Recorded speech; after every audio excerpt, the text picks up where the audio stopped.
ಇಡೀ ವಾರ ಹೇಗಿರುತ್ತೆ, ಈ ವಾರದ ದಿಕ್ಸೂಚಿಯಾಗಿರುವಂತಹ ಕಾರ್ಯಕ್ರಮ ಇದು. ಅದರ ಜೊತೆಗೆ ನಿಮ್ಮದೇನೇ ಸಮಸ್ಯೆಗಳಿರಲಿ, ಪ್ರಶ್ನೆಗಳಿರಲಿ, ಅದೆಲ್ಲದಕ್ಕೂ ನೇರವಾಗಿ ಸ್ಪಂದಿಸ್ತಾರೆ. ನಿಮ್ಮ ಸಮಸ್ಯೆಗಳಿಗೆ ಸಮಾಧಾನವನ್ನು ನೀಡುತ್ತಾರೆ ಪ್ರಾಜ್ಞರಾದಂತಹ ಶ್ರೀಕಂಠ ಶಾಸ್ತ್ರಿಗಳು ನಮ್ಮ ಜೊತೆ ಇದ್ದಾರೆ. ಬನ್ನಿ ಮೊದಲಿಗೆ ಅವರನ್ನ ಸ್ವಾಗತಿಸೋಣ. ಶಾಸ್ತ್ರಿಗಳೇ, ಕಾರ್ಯಕ್ರಮಕ್ಕೆ ಸ್ವಾಗತ ತಮಗೆ. ನಮಸ್ಕಾರ ಶಾಸ್ತ್ರಿಗಳೇ, ನಾವು 2023ನೇ ವರ್ಷದ ಅಂತ್ಯದಲ್ಲಿದ್ವಿ, ಕೊನೆಯ ದಿನ. ಈ ದಿನವನ್ನ ಆರಂಭಿಸುವ ಮುನ್ನ, ಜೊತೆಗೆ ಇಡೀ ವಾರದ ಭವಿಷ್ಯವನ್ನ ತಿಳಿಯೋ ಮುನ್ನ ಒಂದು ಒಳ್ಳೆಯ ಮಾತಿನೊಂದಿಗೆ ಕಾರ್ಯಕ್ರಮವನ್ನು ಆರಂಭಿಸೋದಾದ್ರೆ. ಶ್ರೀ ಗುರುಭ್ಯೋ ನಮಃ. ಹರಿ ಓಂ. ಮೂರ್ತಿತ್ವೇ ಪರಿಕಲ್ಪಿತ ಶಶಿಭೃತೌ ರತ್ಮಾ ಪುನರ್ಜನ್ಮನಾಂ ಆತ್ಮೇತ್ಯಾತ್ಮವಿದಾಂ ಕೃತುಶ್ಚೇಯಜತಾಂ ಭರ್ತ ಅಮರಜ್ಯೋತಿಷಾಂ ಲೋಕಾನಾಂ ಪ್ರಳಯೋದ್ಭವ ಸ್ಥಿತಿ ವಿಭುಶ್ಚಾನೇಕಧಾಯ ಶ್ರಿತೌ ವಾಚನ್ನ ಸದದಾತ್ವನೇಕ ಕಿರಣಃ ತ್ರೈಲೋಕ್ಯ ದೀಪೋರವಿಃ. ಸಮಸ್ತ ವೀಕ್ಷಕರಿಗೆ ಶುಭೋದಯ, ಶುಭ ಬೆಳಗು. ಈ ದಿವಸ ಒಂದು ಒಳ್ಳೆಯ ಮಾತು. ಎಷ್ಟು ಬಾರಿ ನಮಗೆ ನ್ಯೂನತೆಗಳಿರುತ್ತೆ, ಏನೋ ಒಂದು ಕೊರತೆ ಇರುತ್ತೆ.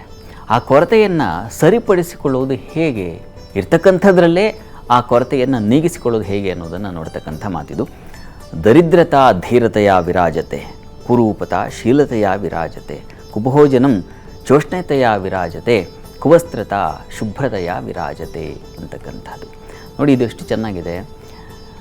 ಬಡವನಾದವನು ದರಿದ್ರತಾ ಧೀರತೆಯ ಧೈರ್ಯ ಇದ್ದರೆ ಆ ಬಡತನ ಅಂತಕ್ಕಂಥದ್ರ ಕೊರತೆ ಹೊರಟು ಹೋಗುತ್ತೆ.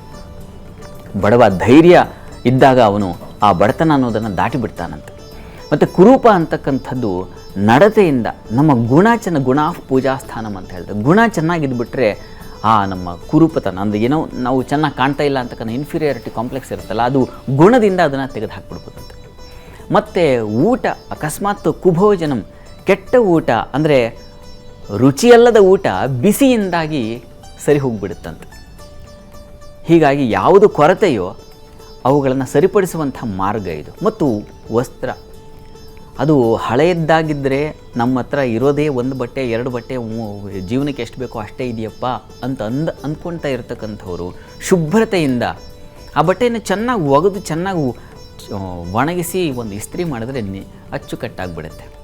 ಹಳೆಯದ್ದೇ ಇರಬಹುದು, ಕುವಸ್ತ್ರವಾಗಿರಬಹುದು, ಆದರೆ ಅದನ್ನು ಶುಭ್ರತೆಯ ವಿರಾಜತೆ, ಶುಭ್ರದಿಂದಾಗಿ ಅದನ್ನು ಸರಿಪಡಿಸ್ಬಿಡು. ಹೀಗೆ ನಮ್ಮ ಬದುಕಲ್ಲಿ ಇದು ಒಂದು ಉದಾಹರಣೆ ಅಷ್ಟೇ. ಏನೇನೋ ನ್ಯೂನತೆಗಳು, ಕೊರತೆಗಳು ಇರುತ್ತೆ. ಈ ಕೊರತೆಗಳನ್ನು ನಾವು ಹೊರಬರಬೇಕಾಗಿದ್ದರೆ ಲಕ್ಷಣ ಮಾಡಬೇಕು ಅಂತ. ಯಾವುದರ ಕೊರತೆ ಇದೆಯೋ ಅದನ್ನು ನಿವಾರಿಸಿಕೊಳ್ಳಲಿಕ್ಕೆ ಮತ್ತೊಂದು ಆಶ್ರಯವನ್ನು ನಾವು ಪಡೀಬೇಕು ಅಂತ, ಅಥವಾ ಇರತಕ್ಕಂಥದ್ದನ್ನು ನಿವಾರಿಸಿಕೊಳ್ಳುವ ಪ್ರಯತ್ನ ಹೊಸದಾಗಿ ಕೊಡ್ತಕ್ಕಂಥದ್ದು. ಇರತಕ್ಕಂಥ ಅದೇ ಹಳೆ ಭಾಷೆ, ಅದೇ ಹಳೆ ಪದಗಳಿದ್ದಾವ, ಅದನ್ನು ಒಂದು ನೂತನ ಪ್ರಯೋಗ ಮಾಡ್ತಕ್ಕಂಥದ್ದು. ಈ ರೀತಿಯಲ್ಲಿ ಯಾವುದೇ ಕೆಲಸ ಆಗಿರಬಹುದು, ಅದೇ ರೊಟೀನ್ ಮಾಡ್ತಕ್ಕಂಥದ್ದಕ್ಕಿಂತ ಸ್ವಲ್ಪ ಬದಲಾವಣೆ ಮಾಡ್ತಕ್ಕಂಥದ್ದು, ಇರತಕ್ಕಂಥದ್ರಲ್ಲೇ ಚೆನ್ನಾಗಿ ಕಾಣ್ತಕ್ಕಂಥದ್ದು. ಹೀಗೆ ಮಾಡೋದ್ರಿಂದ ಅದು ಕುರೂಪವನ್ನು ಕಳ್ಕೊಳ್ಳುತ್ತೆ ಅಂತಕ್ಕಂಥ ಮಾತು ಇದು. ಈ ದಿವಸದ ಉತ್ತಮ ಆಲೋಚನೆ. ಹಳೆಯ ದಿನಗಳಿದ್ದಾವೆ, ಆದರೆ ನಮ್ಮ ಆಲೋಚನೆಗಳನ್ನು ಸ್ವಲ್ಪ ಕಳಗಡಿಸಿದ್ರೆ, ಅದಕ್ಕೆ ಬಟ್ಟೆ ತಗೊಂಡು ಅಂದರೆ ವಾಶ್ ಮಾಡಿ ಒಗೆದಾಕಿ ಒಂದು ಶುಭ್ರತೆ ಕಾಣಿಸ್ಕೊಂಡ್ರೆ ಚೆನ್ನಾಗಿರುತ್ತೆ.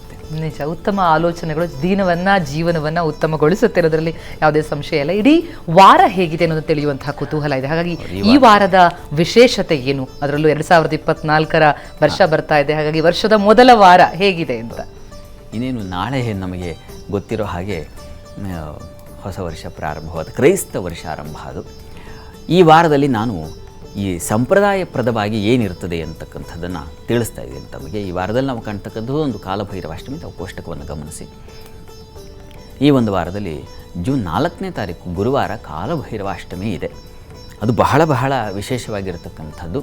ಕಾಲಭೈರವನ ಅದು ಯಾವುದೇ ರೀತಿಯ ದೃಷ್ಟಿದೋಷ ಅಥವಾ ಇನ್ಯಾವುದೋ ಮಾಟ ಮದ್ದು ಇಂಥ ಒಂದು ತೊಡಕುಗಳು, ಭಯ ಇತ್ಯಾದಿ ಇದ್ದರೆ ಇದನ್ನು ನಿವಾರಣೆ ಮಾಡಿಕೊಳ್ಳಲಿಕ್ಕೆ ನೋಡಿ ಕಾಲಭೈರವನ ಆರಾಧನೆ ಮಾಡ್ತಕ್ಕಂಥದ್ದು ಬಹಳ ಬಹಳ ಒಂದು ವಿಶಿಷ್ಟ ಸಾಧನ ಶಕ್ತಿಯಾಗಿರ್ತಕ್ಕಂಥದ್ದು. ಹತ್ತಿರದಲ್ಲಿ ಯಾವುದಾದ್ರು ಕಾಲಭೈರವ ಮಂದಿರ ಇದ್ದರೆ ಅಲ್ಲಿಗೆ ಹೋಗಿ ಬರಬಹುದು. ನಮ್ಮ ಆದಿಚುಂಚನಗಿರಿಯಲ್ಲಿ ಕಾಲಭೈರವನ ಆ ದಿವ್ಯವಾದ ಮೂರ್ತಿಯನ್ನು ಕಾಣ್ತೀವಿ.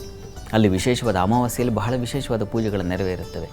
ಅಂಥ ಸಾಧ್ಯವಾದರೆ ಅಂಥ ಕ್ಷೇತ್ರಗಳಿಗೆ ಹೋಗಿ ಭೇಟಿ ಮಾಡಿ ದರ್ಶನ ಮಾಡಿ ನಾವು ಈ ಒಂದು ಭಯದಿಂದ ಹೊರಬರಲಿಕ್ಕೆ ಅದೊಂದು ವಿಶಿಷ್ಟ ಒಂದು ಏನು ಕಾಲಭೈರವಾಷ್ಟಮಿ, ಆ ಅಷ್ಟಮಿ ದಿವಸ ನಾವು ಪ್ರಾರ್ಥನೆ ದರ್ಶನ ಮಾಡಬಹುದು.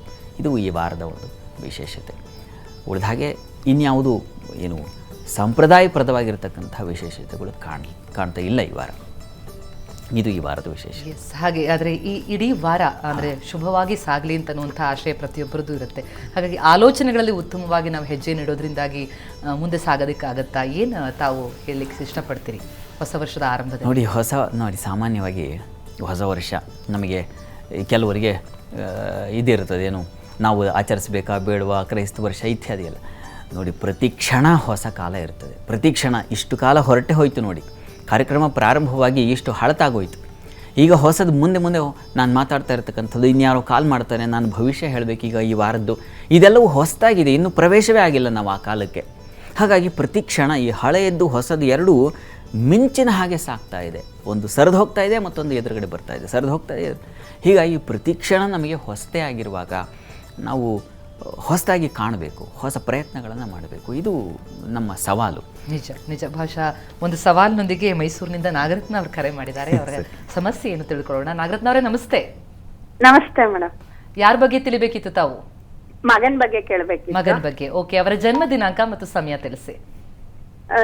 ಜೂನ್ 5ನೇ ತಾರೀಕು 6ನೇ ತಿಂಗಳು 94ನೇ ಇಸ್ವಿ.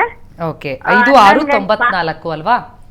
94ನೇ ಇಸ್ವಿ. ಓಕೆ, ಸಮಯ? ಭಾನುವಾರ ಬೆಳಿಗ್ಗೆ 11 ಗಂಟೆ 18 ನಿಮಿಷದಿಂದ 20 ನಿಮಿಷ. ಚೇತನ್ ಕುಮಾರ್. ಓಕೆ ಓಕೆ, 5/6/94 ಬೆಳಗ್ಗೆ 11:18ಕ್ಕೆ. ಏನ್ ಪ್ರಶ್ನೆ? ಅವನ್ ಮದ್ವೆ ಬಗ್ಗೆ ಕೇಳಬೇಕಿತ್ತು ಮೇಡಮ್. ಓಕೆ ಓಕೆ, ಖಂಡಿತ ಉತ್ತರಿಸ್ತಾರೆ ಶಾಸ್ತ್ರಿಗಳು ತಮಗೆ. ನಮಸ್ಕಾರ ನಾಗರತ್ನ ಅವರೇ. ನಮಸ್ತೆ. ನಮಸ್ಕಾರ. ಇದು ವಿವಾಹದ ಬಗ್ಗೆ ತಮ್ಮ ಪ್ರಶ್ನೆ ಇರತಕ್ಕಂಥದ್ದು ಅಲ್ವಾ? ಸಪ್ತಮಾಧಿಪತಿ ಸಪ್ತಮ ಸ್ಥಾನದಲ್ಲೇ ಇದ್ದಾನೆ. ವಿವಾಹದ ಅಧಿಪತಿ ವಿವಾಹ ಸ್ಥಾನದಲ್ಲಿದ್ದರೆ ದಾರ ಸೌಖ್ಯ ಸಮನ್ವಿತ ಅಂತ ಹೇಳುತ್ತೆ. ದಾರೇಶೇ ಸಪ್ತಮೇ ಭಾವೇ ದಾರ ಸೌಖ್ಯ ಸಮನ್ವಿತ ಅಂತ. ವಿವಾಹಕ್ಕೆ ಕೊರತೆ ಇಲ್ಲ. ಆದರೆ ಶನೈಶ್ಚರ ಆತ ಸ್ವಲ್ಪ ತಾಮಸ ಗ್ರಹ, ನಿಧಾನ ವಿಳಂಬ. ಶನೈಹಿ ಚರತೀತಿ ಶನೈಶ್ಚರ ಅಂತ. ನಿಧಾನಗತಿಯಲ್ಲಿ ಸಾಕ್ತಕ್ಕಂಥವನು, ನಿಧಾನಗತಿಯ ಫಲ ಕೊಡ್ತಕ್ಕಂಥವನು. ಹೀಗಾಗಿ ಸ್ವಲ್ಪ ವಿಳಂಬವಾಗ್ತಾ ಇದೆ, ಆತಂಕ ಮಾಡ್ಕೋಬೇಡಿ. ಈಗ ನೋಡಿ, ಇವರಿಗೆ ನಡೀತಾ ಇರ್ತಕ್ಕಂಥ ರವಿದಶೆಯಲ್ಲಿ ಶುಕ್ರನ ಭಕ್ತಿ ನಡೀತಾ ಇದೆ ನೋಡಿ. ಜುಲೈವರೆಗೆ ಇವರಿಗೆ ಅವಕಾಶ ಇದೆ. ಶುಕ್ರನೂ ಕೂಡ ವಿವಾಹಕ್ಕೆ ಕಾರಕನಾಗಿರ್ತಕ್ಕಂಥದ್ದು. ಶಾಸ್ತ್ರದಲ್ಲಿ ಒಂದು ಮಾತಿದೆ, ಶುಕ್ರಸ್ತಪೋವ ತನುನಾಥ ಭಾಂಶ ತ್ರಿಕೋಣ ಮಾಯಾತಿ ತದಾ ವಿವಾಹ ಅಂತ. ಹೀಗಾಗಿ ವಿವಾಹದ ಕಾಲ ಬಂದಿದೆ. ಒಂದು ಶನೈಶ್ಚರ ಶಾಂತಿಯನ್ನು ಮಾಡಿಸಿ ಹತ್ತಿರದಲ್ಲಿ ಯಾವುದಾದ್ರು ಈಶ್ವರ ಮಂದಿರದಲ್ಲಿ, ಅದು ತುಂಬ ಸಹಾಯಕವಾಗುತ್ತೆ. ದಾರಿ ಸುಲಭ ಆಗುತ್ತೆ. ಪ್ರಯತ್ನ ಮಾಡಿ, ಪ್ರಯತ್ನಕ್ಕೆ ಖಂಡಿತ ಫಲ ಸಿಗುವ ಕಾಲ ಅಂತೂ ಚೆನ್ನಾಗಿದೆ. ಒಳ್ಳೆಯದಾಗಲಿ. ಧನ್ಯವಾದ ನಾಗರತ್ನ ಅವರೇ ಕರೆ ಮಾಡಿದ್ದಕ್ಕೆ. ಹಾಗೆಯೇ ತುಮಕೂರಿನಿಂದ ಗಿರಿಜಾ ಅವರು ಕರೆ ಮಾಡಿದ್ದಾರೆ. ಗಿರಿಜಾ ಅವರೇ ನಮಸ್ತೆ. ನಮಸ್ತೆ ಮೇಡಮ್. ಯಾರ ಬಗ್ಗೆ ಕೇಳ್ಬೇಕು ತಾವು? ನಮ್ಮ ಮಗಳ ಬಗ್ಗೆ ಕೇಳ್ಬೇಕಾಯ್ತು ಮೇಡಮ್. ಓಕೆ, ಅವರ ಜನ್ಮ ದಿನಾಂಕ ತಿಳಿಸಿ. 12 12 11 12 12ನೇ ತಿಂಗಳು. 12ನೇ ತಾರೀಕು 11ನೇ ತಿಂಗಳು. ಓಕೆ, 2000ನೇ ಇಸ್ವಿ. 11/12/2000. ಸಮಯ? ಸಮಯ ಬೆಳಗ್ಗೆ 9 ಗಂಟೆ 5 ನಿಮಿಷ. ಓಕೆ, 9 ಗಂಟೆ 5 ನಿಮಿಷ ಬೆಳಿಗ್ಗೆ. ಏನ್ ಪ್ರಶ್ನೆ ಗಿರಿಜಾ ಅವರೇ? MCA ಮಾಡ್ತಾ ಇದ್ದಾಳೆ ಮೇಡಮ್. ಓಕೆ, ಮುಂದೆ ಅವಳ ಭವಿಷ್ಯ ಹೇಗಿದೆ ಅಂತ. ಖಂಡಿತ ಖಂಡಿತ ಉತ್ತರಿಸ್ತಾರೆ ಶಾಸ್ತ್ರಿಗಳು ತಮಗೆ. ನಮಸ್ಕಾರ ಗಿರಿಜಾ ಅವರೇ. ನಮಸ್ಕಾರ ಸರ್. ನಮಸ್ಕಾರ. 12 11 ಅಲ್ವಾ? ನವೆಂಬರ್ ಅಲ್ವಾ? ಯಾಕೋ ಸ್ವಲ್ಪ ಕನ್ಫ್ಯೂಸ್ ಆದ್ರಲ್ಲ, ಹಾಗಾಗಿ. ಇದು ನೋಡಿ, ಪಂಚಮ ಸ್ಥಾನದ ಅಧಿಪತಿ ಕುಜ ದಿಗ್ಬಲನಾಗಿದ್ದಾನೆ, ಕರ್ಮಸ್ಥಾನದಲ್ಲಿದ್ದಾನೆ. ಪಂಚಮದಲ್ಲಿ ಚಂದ್ರ ತುಂಬ ಪಕ್ಷದ ಬಲಿಷ್ಠತೆ ಅವನಿಗಿರ್ತಕ್ಕಂಥದ್ದು. ಪಕ್ಷೋದ್ಭವಂ ಹಿಮಕರಸ್ಯ ವಿಶಿಷ್ಟ ಮಾಹುಹು ಅಂತ ಶಾಸ್ತ್ರ ಹೇಳುತ್ತೆ. ಅಂತಹ ಬಲಿಷ್ಠನಾಗಿರ್ತಕ್ಕಂಥ ಚಂದ್ರ ಪಂಚಮ ಸ್ಥಾನದಲ್ಲಿದ್ದರೆ ತುಂಬ ಬುದ್ಧಿ ಸ್ಥಾನೇ ಶುಭಯುತೆ ತೀವ್ರ ಬುದ್ಧಿಂ ವಿನಿರ್ದಿಶೇತ್ ಅಂತ ಹೇಳುತ್ತೆ ಶಾಸ್ತ್ರ. ಹೀಗಾಗಿ ಒಳ್ಳೆಯ ಬಲವಾಗಿದೆ. ಚಂದ್ರನ ಸ್ಥಿತಿ ತುಂಬ ಅನುಕೂಲ ಮಾಡಿಕೊಡುತ್ತೆ. ಇವರು ಮುಂದುವರಿಸಬಹುದು. ಹೈಯರ್ ಸ್ಟಡೀಸಲ್ಲಿ ಚೆನ್ನಾಗಿ ತೇರ್ಗಡೆಯಾಗಿ ಅವರು ಒಳ್ಳೆಯ ಉತ್ತಮ ಸ್ಥಾನವನ್ನು ಪಡಿತಾರೆ, ಅದರಲ್ಲಿ ಸಂಶಯ ಇಲ್ಲ. ತುಂಬ ಚೆನ್ನಾಗಿದೆ. ಕರ್ಮಾಧಿಪತಿ ಲಾಭದಲ್ಲಿದ್ದಾನೆ ಬುಧ. ಇದೆಲ್ಲ ಒಳ್ಳೆಯ ಲಕ್ಷಣ, ಚೆನ್ನಾಗಿದೆ. ಇವರು ಪ್ರಯತ್ನ ಮಾಡಿದ್ರೆ ಇವರು ಏನು ಅಪೇಕ್ಷೆ ಮಾಡ್ತಾರೋ ಆ ಅಪೇಕ್ಷೆ ಸಿದ್ಧಿಸುತ್ತೆ, ಅದರಲ್ಲಿ ಸಂಶಯ ಇಲ್ಲ. ಒಳ್ಳೆಯದಾಗಲಿ. ಧನ್ಯವಾದ ಗಿರಿಜಾ ಅವರೇ ಕರೆ ಮಾಡಿದ್ದಕ್ಕೆ. ಹಾಗೆಯೇ ತುಮಕೂರಿನಿಂದ ಉಮೇಶ್ ಅವರು ಕರೆ ಮಾಡಿದ್ದಾರೆ. ಉಮೇಶ್ ಅವರೇ ನಮಸ್ತೆ. ನಮಸ್ಕಾರ ಮೇಡಮ್. ಯಾರ ಬಗ್ಗೆ ಕೇಳಬೇಕು ತಾವು? ನಮ್ಮ ತಂಗಿ ಮಗಳು ಪಲ್ಲವಿ ಅಂತ. ಓಕೆ, ಅವರ ಜನ್ಮ ದಿನಾಂಕ ತಿಳಿಸಿ.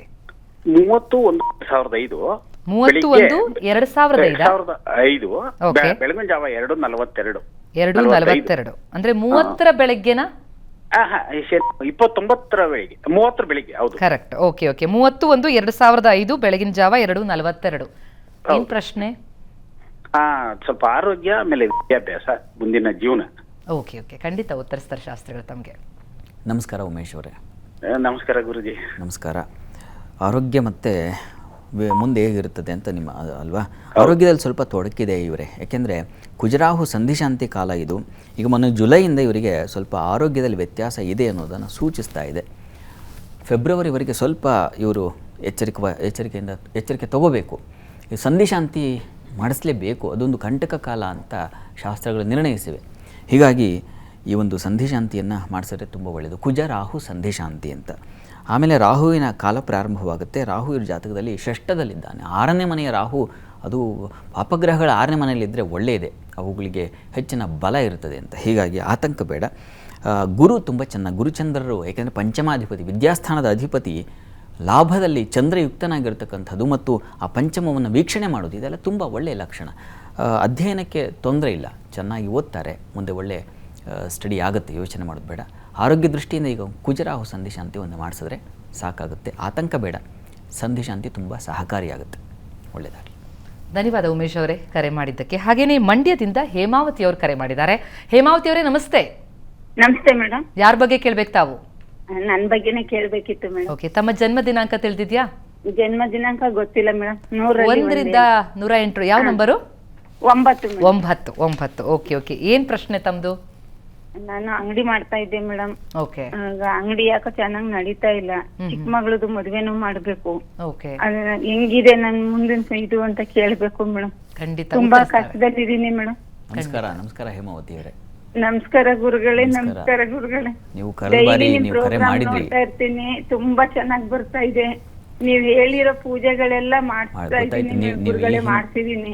ಈ ಹಿಂದೆ ಕೂಡ ನೀವು ಕಾಲ್ ಮಾಡಿದ್ರಿ, ನಂಗೆ ನೆನಪಿದೆ. ಮಾಡಿದ್ದೀನಿ ಗುರುಗಳೇ, ಮಾಡಿದ್ದೀನಿ. ನೆನಪಿದೆ.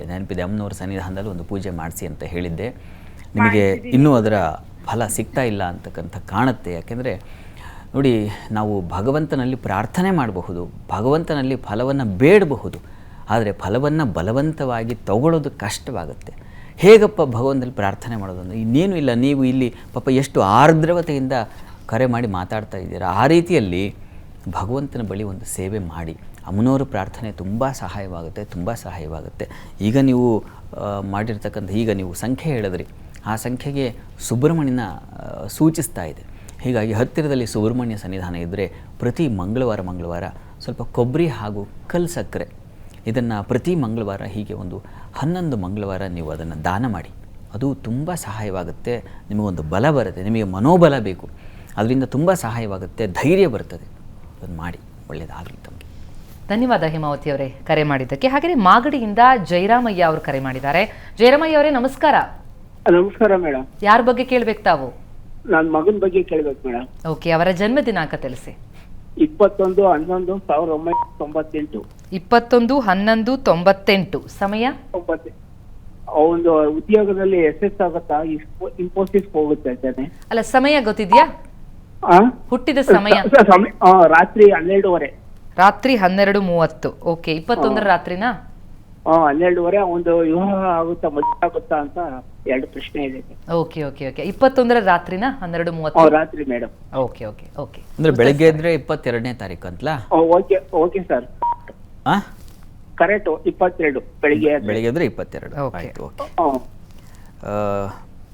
ಈಗ ಏನು ಹೇಗಿರ್ತದೆ ಮುಂದಿನ ಇದು ಅಂತಲ್ವಾ ನೋಡಿ. ಇದು ಸಿಂಹ ಲಗ್ನವಾಗಿದೆ. ಲಗ್ನದ ಅಧಿಪತಿ ಚತುರ್ಥದಲ್ಲಿ ಇದ್ದಾನೆ. ಗುರುವಿನ ದೃಷ್ಟಿ ಲಗ್ನಕ್ಕಿರ್ತಕ್ಕಂಥದ್ದು. ಲಗ್ನದಲ್ಲಿ ರಾಹು ಇರತಕ್ಕಂಥದ್ದು, ಗುರು ಕೇತುಯುಕ್ತನಾಗಿರ್ತಕ್ಕಂಥದ್ದು. ಸ್ವಲ್ಪ ನೋಡಿ, ಇದು ಸ್ವಲ್ಪ ಹಿನ್ನಡೆಯ, ಅಂದರೆ ಯಾವುದೊಂದಕ್ಕೂ ಬಹಳ ಬೇಗ ಶೀಘ್ರ ಫಲ ಸಿಗದೇ ಇರತಕ್ಕಂಥದ್ದು ಅಂಥದ್ದೊಂದು ಲಕ್ಷಣ.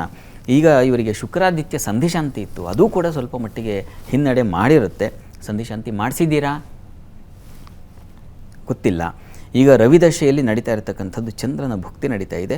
ಚಂದ್ರ ಜಾತಕದಲ್ಲಿ ತೃತೀಯ ಶುಕ್ಲ ಪಕ್ಷ ಇರತಕ್ಕಂಥದ್ದು. ಹೀಗಾಗಿ ಸ್ವಲ್ಪ ನೋಡಿ, ಅವನು ಪಂಚಮ ಸ್ಥಾನದಲ್ಲಿದ್ದಾನೆ.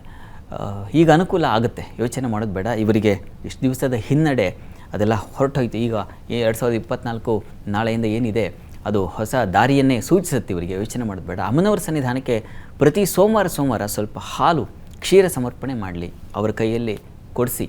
11 ಮಂಗಳವಾರ ಕೊಡಿಸಿ, 11 ಸೋಮವಾರ ಕೊಡಿಸಿ. ಅದು ತುಂಬ ಸಹಾಯವಾಗುತ್ತೆ, ಅನುಕೂಲ ಆಗುತ್ತೆ. ಒಳ್ಳೆಯದಾಗಲಿ. ಧನ್ಯವಾದ ಜಯರಾಮಯ್ಯ ಅವರೇ ಕರೆ ಮಾಡಿದ್ದಕ್ಕೆ. ಹಾಗೆಯೇ ಮೈಸೂರಿನಿಂದ ಮಂಗಳ ಅವರು ಕರೆ ಮಾಡಿದ್ದಾರೆ. ಮಂಗಳ ಅವರೇ ನಮಸ್ತೆ. ಯಾರ ಬಗ್ಗೆ ಕೇಳ್ಬೇಕು ತಾವು? ನನ್ನ ಮಗನ ಬಗ್ಗೆ ಕೇಳಬೇಕಿತ್ತು. ಓಕೆ, ಅವರ ಜನ್ಮ ದಿನಾಂಕ ತಿಳಿಸಿ. 1/6/2000. 1/6/2000. ಸಮಯ ರಾತ್ರಿ 9:10 ಗುರುವಾರ. 9:10 ರಾತ್ರಿ. ಏನ್ ಪ್ರಶ್ನೆ? ಅವನು ಕಾನ್ಸ್ಟೇಬಲ್ ಎಕ್ಸಾಮ್ ಬರೀತಾ ಇದ್ದಾನೆ. ಓಕೆ. ಜನವರಿ 28ಕ್ಕೆ ಎಕ್ಸಾಮ್ ಇದೆ, CRDR. ಹ್ಮ್. ಆಗತ್ತಾ ಗೌರ್ಮೆಂಟ್ ಕೆಲಸ? ಇಲ್ಲ ಮದ್ವೆಗೂ ಪ್ರಯತ್ನ ಪಡ್ತಾ ಇದೀವಿ, ಹ್ಮ್. ಆಗತ್ತಾ ಅಂತ ಕೇಳಿದ್ರು. ಖಂಡಿತ ಉತ್ತರಿಸ್ತಾರೆ ಶಾಸ್ತ್ರಿಗಳು ತಮಗೆ. ನಮಸ್ಕಾರ ಮಂಗಳವರೇ. ನಮಸ್ಕಾರ ಸರ್. ನಮಸ್ಕಾರ. ನೋಡಿ, ಇದು ಪ್ರಯತ್ನ ಮಾಡಲಿ. ಯಾಕೆಂದರೆ ಕುಜ ಷಷ್ಠದಲ್ಲಿದ್ದಾನೆ, 6ನೇ ಮನೆಯಲ್ಲಿದ್ದರೆ ಅದು ಒಂದು ಬಲ. ಪ್ರಯತ್ನವನ್ನು ನಾವು ತಡೀಬಾರ್ದು. ಪ್ರಯತ್ನ ಮಾಡುವ ಮನುಷ್ಯ ಪ್ರಯತ್ನ ಮಾಡಬೇಕು. ಹೀಗಾಗಿ ಮಾಡಲಿ. ಇದು ಗುರು ಪಂಚಮದಲ್ಲಿದ್ದಾನೆ, ಇದು ತುಂಬ ಒಳ್ಳೆಯದು. ಗುರು ಪಂಚಮದಲ್ಲಿದ್ದು ಲಾಭವನ್ನು ವೀಕ್ಷಣೆ ಮಾಡ್ತಾನೆ. ಹೀಗಾಗಿ ನಾವು ಮಾಡ್ತಕ್ಕಂತಹ ಕೆಲಸ ಯಾವುದಿದೆ ಆ ಕೆಲಸಕ್ಕೆ ಲಾಭ ಬರತಕ್ಕಂತಹ ಅಂಥದ್ದೊಂದು ಲಕ್ಷಣ ಜಾತಕದಲ್ಲಿದೆ. ಹೀಗಾಗಿ ಪ್ರಯತ್ನ ಮಾಡಲಿ. ನಾನು ನಿರಾಶೆಯ ಮಾತುಗಳನ್ನು ಆಡೋದಿಲ್ಲ. ತಮ್ಮ ಮಗನ ಕುರಿತಾಗಿ ಪ್ರಯತ್ನವನ್ನು ಮುಂದುವರಿಸಲಿ. ಸೊ ಅದಕ್ಕೆ ಒಂದು ಬಲ, ನಾವು ಪ್ರಯತ್ನ ಮಾಡಬೇಕಾದ್ರೆ ದೈವ ಬಲ ಬೇಕು. ಹೀಗಾಗಿ ಹತ್ತಿರದಲ್ಲಿ ಯಾವುದಾದ್ರು ಗುರು ಮಂದಿರ ಇದ್ದರೆ ಅಲ್ಲಿಗೆ ಪ್ರತಿ ಗುರುವಾರ ಸ್ವಲ್ಪ ಆ ಬೆಲ್ಲ ದಾನ ಮಾಡಲಿ. ಪ್ರತಿ ಗುರುವಾರ ಹೀಗೆ 9 ಗುರುವಾರ ಮಾಡಲಿ. ಆ ಭಗವಂತನ ಅನುಗ್ರಹ ಆಗಲಿ ಅಂತ ನಾನು ಪ್ರಾರ್ಥನೆ ಮಾಡ್ತೀನಿ. ಒಳ್ಳೆಯದಾಗಲಿ. ಧನ್ಯವಾದ ಮಂಗಳಾ ಅವರೇ ಕರೆ ಮಾಡಿದ್ದಕ್ಕೆ. ಹೀಗೆ ನೀವು ಕೂಡ ಕರೆ ಮಾಡಿ ನಿಮ್ಮ ಪ್ರಶ್ನೆಗಳಿಗೆ, ನಿಮ್ಮ ಸಮಸ್ಯೆಗಳಿಗೆ ಸಮಾಧಾನವನ್ನು ಕಂಡುಕೊಳ್ಬೋದು. ಜೊತೆಗೆ ರಾಶಿ ಫಲವನ್ನು ಕೂಡ ತಿಳಿಯೋಣ. ಒಂದು ಪುಟ್ಟ ಬ್ರೇಕ್ನ ಸಮಯ ಆಗಿದೆ. ಬ್ರೇಕ್ ಆದಮೇಲೆ ವಾರ ಭವಿಷ್ಯ ಕಾರ್ಯಕ್ರಮ ಮುಂದುವರಿಯುತ್ತೆ.